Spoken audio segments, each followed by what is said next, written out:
तीन बहनों की लालची भाभी। करिश्मा, रेशमा और मनीषा तीन बहनें हैं। उनका एक भाई भी है, मयंक।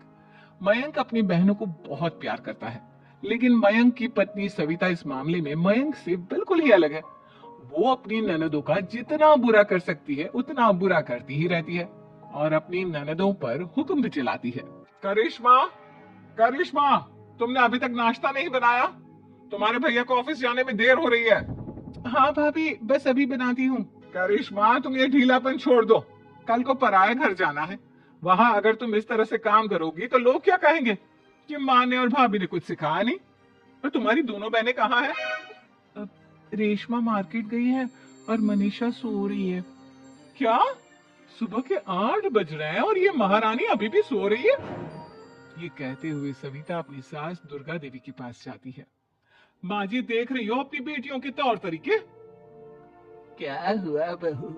सुबह सुबह क्या कर दिया मेरी बेटियों ने? अरे, एक तो अभी अभी उठकर किचन में गई है, दूसरी सुबह सुबह बाहर चली गई और तीसरी अभी तक सो रही है। क्या करूं मैं इन तीनों का? मैं तो परेशान हो गई हूँ। जा जाकर उठा उसे और रेशमा से मैं बात करती हूँ। सविता सीधा मनीषा के कमरे में जाती है और उससे कहती है, महारानी जल्दी उठो, सूरज सर पर आ गया है।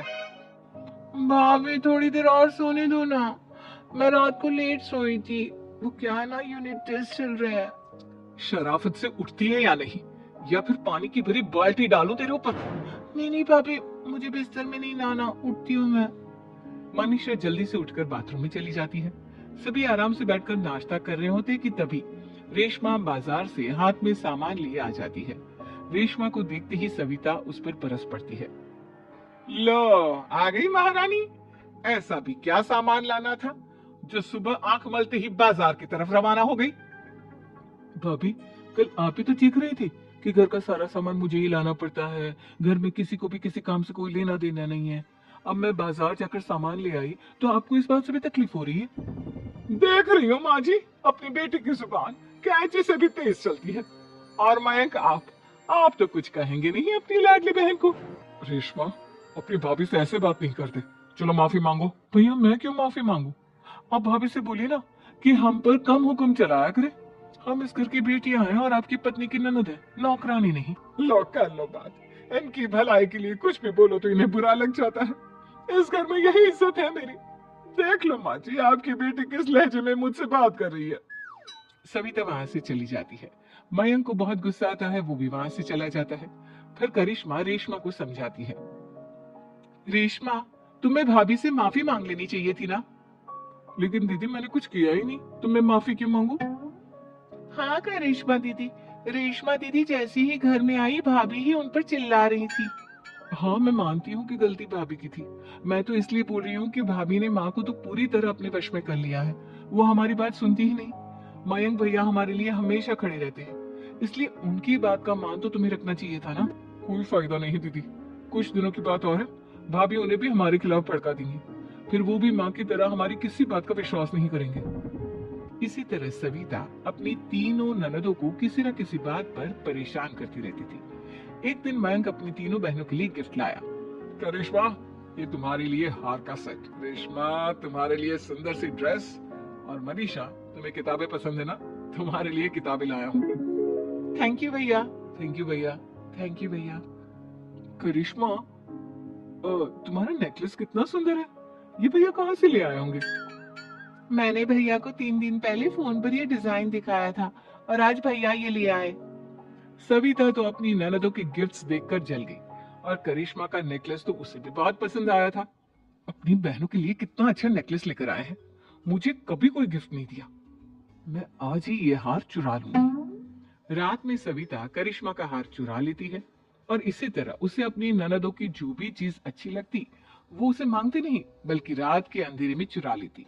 इसी तरह दिन बीतते गए और सविता ने मयंक के दिल में भी उसकी बहनों के लिए नफरत पैदा कर दी।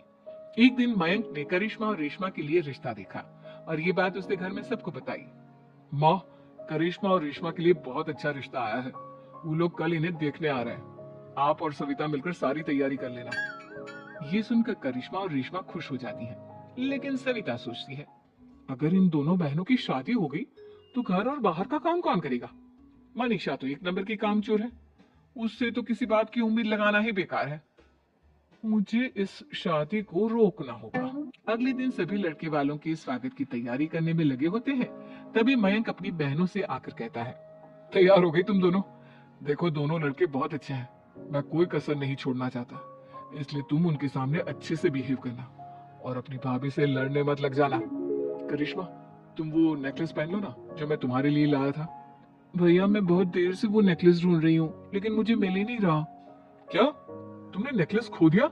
तुम्हें पता भी है वो कितना महंगा था? तुम कोई काम ढंग से नहीं कर सकती। मयंक गुस्से में वहां से चला जाता है।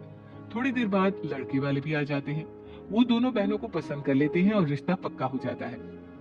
लेकिन सविता के दिमाग में तो कुछ और ही खिचड़ी पक रही थी। वो पंडित जी के पास करिश्मा की कुंडली लेकर जाती है और उन्हें पैसे देकर करिश्मा की कुंडली बदलवा देती है। जब लड़के वालों के पास करिश्मा की कुंडली जाती है तो वो दुर्गा को फोन करते हैं। बहन जी, हमने करिश्मा की कुंडली अपने पंडित जी को दिखाई थी। आपकी बेटी की कुंडली नहीं बल्कि दोषों का पिटारा है। देखिए, मैं और मेरे पति इन सब बातों में बहुत विश्वास करते हैं, इसलिए हम आपकी बेटी से अपने बेटे की शादी नहीं करा सकते। इस तरह करिश्मा का रिश्ता टूट जाता है और सभी घर वालों को बहुत दुख होता है। अब कविता सोचती है, चलो करिश्मा का तो रिश्ता टूट गया, अब रेशमा का भी रिश्ता तोड़ना है। क्या करूं क्या करूं? अब सविता आवाज बदलकर किसी अननोन नंबर से रेशमा के होने वाले ससुराल में फोन करती है। हेलो, मैं कौन हूँ कौन नहीं ये आपके लिए जानना जरूरी नहीं, बस इतना सुन लो कि रेशमा का 2 साल से किसी के साथ अफेयर चल रहा है। बस रेशमा का रिश्ता तोड़वाने के लिए सविता का इतना कहना काफी था। अब रेशमा का भी रिश्ता टूट गया। मयंक और दुर्गा देवी ने रेशमा को खूब खरी खोटी सुनाई और उससे बार बार उस लड़के के बारे में पूछने लगी। आप दोनों मुझे क्यों परेशान कर रहे हो? अरे कोई लड़का होगा मेरी लाइफ में तो मैं बताऊंगी ना, जब कोई है ही नहीं तो कहाँ से लाऊं मैं कोई लड़का? तो तेरे होने वाले ससुराल वालों को फोन किसने किया था? माँ मैं नहीं जानती किसने फोन किया था, मैं सच कह रही हूँ। मैं तो पहले ही कह रही थी इसकी लगाम खींच कर रखो, लेकिन मेरी सुनता ही कौन है।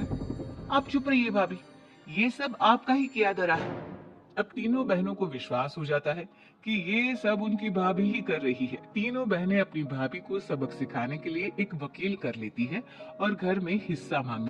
देखो भैया, माँ बाप की जायदाद में जितना बेटों का हक होता है उतना ही बेटियों का, इसलिए इस घर के 4 हिस्से होंगे और हमें अपना हिस्सा चाहिए। मैंने तुम्हारे लिए क्या क्या नहीं किया और तुम इस घर में हिस्सा मांग रही हो? भैया, आप और माँ हम बहनों की कोई बात नहीं सुनते हो और भाभी हमारी शादी नहीं होने देगी क्योंकि उन्हें लगता है कि आप हमारी शादी में ज्यादा पैसा लगाओगे और उन्हें हम जैसी फ्री की नौकरानी कहाँ मिलेगी। तो हम भाभी के साथ तो रह नहीं सकते, हम बहनों को अपना हिस्सा चाहिए। अरे तुम्हें शर्म आनी चाहिए अपनी भाभी पर ऐसा इल्जाम लगाते हुए। वो तुम्हारे बारे में कितना सोचती है। हाँ माँ, भाभी हमारे बारे में बहुत सोचती है, दिन रात बस यही सोचती रहती है कि किस तरह से अपनी तीनों ननदों को परेशान करूं और कभी मुझे पढ़ने भी नहीं देती।